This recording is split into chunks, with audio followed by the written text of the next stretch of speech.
So this project, I was installing two new smart outlets to smart switches. They're smart switches replace two others, and it didn't go as planned. No project ever goes exactly as planned, but when a 30-minute project turns into a 4-hour one, it's a pain. So here, I'll show you what happens. So you never actually know what's inside your wall till you're in there and working, especially when you're trying to remove a box. And so I ran into problems with this box. And the real problem is, as you'll see, the wall is not deep at all. And so the brick had actually been chiseled in order for this box to fit in. Now, we're talking about a really old house. So if you live in anything newer, you're probably not going to run into this. But for me, this was totally unexpected. There's nothing in this wall. So basically, if I chip a little bit further, I'm on the front porch.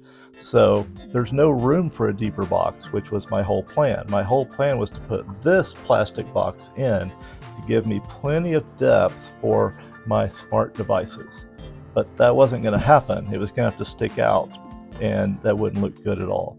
Now, you can put an outlet box extender, which will help when something doesn't fit, but that wasn't going to be the solution here either, because it was still going to have to stick out like this far, and that wouldn't look good.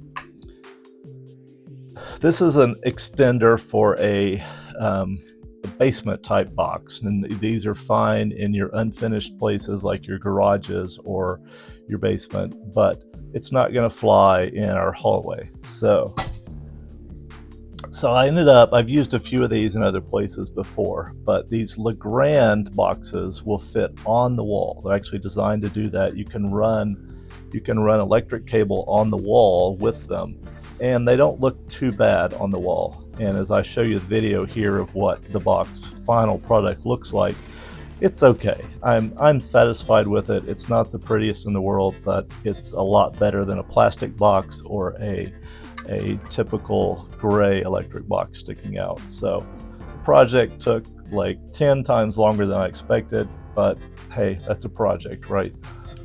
So if you're installing the Legrand box on top, then I needed something to attach it to, and so I used one of these low voltage boxes to be my fit in the wall, and then I put the double Legrand box on it. I showed you earlier a single one, but the double one is what would fit here.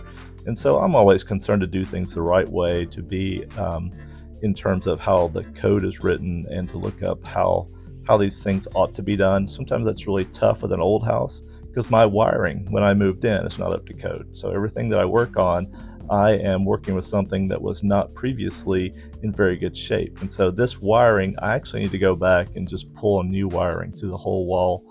But again, that's not going to be easy either. So the final product is a Tapo switch by TP-Link installed, which is going to control my porch lights and work with HomeKit. So that's a good thing. The other light is a GE cync, and the reason I installed it is that it works with the system I already have in place for these rooms. And now I can control 3 rooms with 3 switches in those rooms, but so that when we are exiting, we can kill lots of lights with one touch. So hope that was helpful today. You're going to run into issues. I was showing you how I did some troubleshooting with this one and figured out a way to make it work. Maybe it's not the best way. If you're an electrician, you probably deal with things like this all the time, but for me, this was a good solution, a good do-it-yourself solution.